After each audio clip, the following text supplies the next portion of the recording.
Success presented by Ram Trucks. And this week, the story of college football world adds another chapter. Colorado faces its first real Goliath in Oregon. Is this a dose of reality that finally hits the program? Remember, Colorado's just the fourth team in FBS history to start a season 3-0 after losing 11-plus games last season. All three of those prior teams also improved to 4-0. If you're into this kind of thing, the win total for Colorado is 3.5. All right. There's going to be some rich people in a couple of weeks. Does that change before season or postseason? Like before? No, it's all preseason.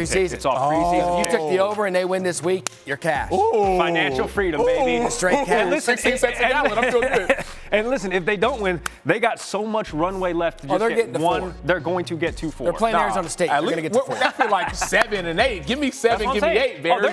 They're going bowling. No, they're not going 8. We'll stop there. Let's just keep it here right now. They might go 8. They might go 8, my boy. They might go 8 because Bo until Nix. Dion gives us a reason to doubt him. Well, look, Oregon, USC, I don't want to crash the parade. They might come down a little bit to reality. They're talented, but Oregon's a different level. Quarterback, Bo Nix, Shedeur Sanders, what are you watching for? Ooh, man, I'm watching Bo Nix in this Oregon offense. The reason why, not only is it Travis Hunter is out, but Oregon has some dogs at receiver. A man by the name of Troy Franklin has 292 receiving yards, leads the team by far. So you say, I'm going to shut down Troy Franklin. What do? You go and you get Tez Johnson, who was transferred from Troy. He had a multiple touchdown game last week. And also, by the way, I'm also watching on 2-point conversions. They ran like 2 or 3 fake extra points for 2. So this offense is the number 2 scoring offense in all of college football. Bo Nix doesn't get sacked. He only had sacked 5 times all last year.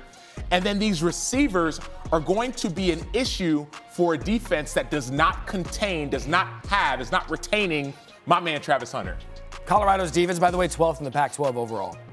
What's their record, though? That's not great. What's that record, though? That's what I'm saying. It's fine. It's fine, but you get it against an offense like this with the worst defense in the conference. I will say this, Matt Barrie. You are right on all accounts, but we're missing one thing. Oregon's defense has some holes. Yeah, they do. They put up 81 points against Portland State, but you watch that Week 1 game, it was some Portland State offensive players making plays. You go and watch Texas Tech. All of a sudden, Tyler Shucks running up the middle for 58 yards. There's some opportunity, even in Hawaii, there's some not necessarily misalignments, but I would call them missed assignments. Sure. So if Colorado coaches are watching what I'm watching, Sean Lewis, offensive coordinator, they may be able to exploit some of the deficiencies on the defensive side of the ball for Oregon. Can we also stop down and, I guess, laugh to keep from crying that Bo Nix, leading the second highest scoring team in all the country, Shedeur Sanders, the number 2 passing quarterback as far as yards in the entire country, and it's Michael Penix Jr. who leads the country in passing. All Pac-12 teams, all Pac-12 quarterbacks. And Caleb Williams is still out. And Caleb Williams is still out. And every single one of those teams and quarterbacks will be playing somewhere else next year. DJU. And they want to get rid of the Pac-12. That's kind of sad. That's kind of sad. Just a little sad. R.I.P. Pour one out. So, Travis Hunter, we had talked about it a second ago. He's out for 3 weeks. That stinks. You get the lacerated internal organ. Either way, it's not good. Yeah. The effect of that, because this guy was playing 100-plus snaps on both sides of the ball. Yeah, huge effect. We talked about the defensive side of the ball. There's a huge effect there. But offensively, I don't think it's going to be as big as we think. The reason why is we saw that Coach Prime had that conversation with Jimmy Horn in the 4th quarter of the game, and he had his heart-to-heart. They hugged it up. All of a sudden, Jimmy Horn had that game-winning touchdown, or really game-tying touchdown. Yes, we'll miss Travis Hunter on the defensive side of the ball for Colorado, but if you're their offense, you have Xavier Weaver, who's played outstanding.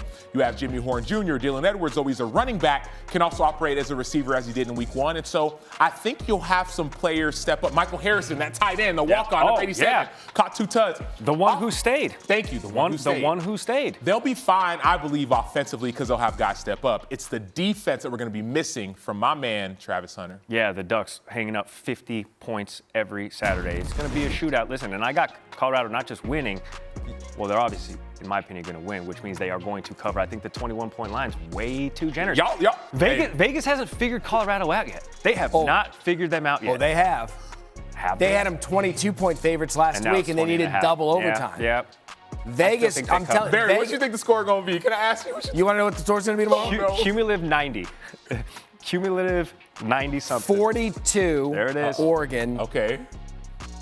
20 Colorado. 20. Wow. The disrespect. The disrespect. Coach Prime's going to take that personal. It's not disrespect. And we take that. Yeah, we're going to take that. Speaking of taking it personal, he keeps receipts. Well, they're claiming Dan Lanning made a purchase and a check that his body can't cash in the offseason. Here's what Lanning had to say re Colorado when we started this whole defection thing for the Pac-12. Not a big reaction. I mean, I'm trying to remember what they won to affect this conference. I don't remember. You remember them winning anything? I don't remember them winning anything. No, I don't regret anything that I've said, for this program. At the end of the day, obviously, I wasn't talking about Deion's team. I'm talking about the past and the future for our team. But if that serves as material for them, great, right? I don't think it's going to have any bearing on the game and the success of the game. Hey, that backpedal was No, Deion. he ain't backpedal though. No, he said it wasn't a jab towards Deion. It wasn't. Because when Colorado was sticking their chest out, leaving the Pac-12 and leading the charge to lead the Pac-12, it was like, well, what have they done since they've been in the Pac-12? Absolutely nothing. That's all he was saying. Won one game last year. But this 10-year stay has been nice. It's like a timeshare, though. We need out. We want out. Please let us out. But unlike a timeshare, CU gets to leave. Well, give me a prediction. I like Colorado in this game as well. And I don't know. It's just an emotional. I'm emotional, Matt Barrie. I was on the sideline week 1. I was kicking it with Coach Prime. I was in the locker room. I felt it. I believed. I talked to the dude after the game. And then week 2 came. I knew they were going to beat Nebraska week 3. I thought they were going to win by 4 touchdowns. I was way wrong. It took them to overtime, double overtime to go and beat Colorado State. It's hard for me to pick against Coach Prime because they've proved everyone wrong once, twice, 3 times. So why would I not believe now? Okay. All right, look. I rock with that. Great. All right. I knew Colorado State was going to give them a fight because it's an in-state rival. They hate each other. So stealing a line out of your playbook, throw everything you thought you knew out the window when it comes to Colorado State. I'll be here next. By the way, Master P going to join the program too because he was in Boulder last year. And I think he might move to Boulder. He might uproot from Louisiana and move to Boulder the way he's rocking with Prime. I'll be here next Friday. We'll recap. Yep. Colorado, Barrie, we was here week 1, week 2, week 3. You said that week 1. We still He said it week 2. We still and here. we here. We ain't coming. We here. Here's Coach Prime. So I'm early, really early. I come in early, but I need to wait till everybody get in because they're going to have somebody come in here and take all these shoes and take everything out of this office because I made eye contact with a mouse. Also, when I said we coming, I ain't mean that. I ain't mean all of us. Mom, we left that at 1625 Henderson, 4 miles. I ain't doing this. I can't live like this. I don't deserve this. I deserve much better than this. I ain't doing it. Somebody better call somebody. Listen, and the colder it gets up there, look at this. Oh, let's go. Look at this. I need a copy of that.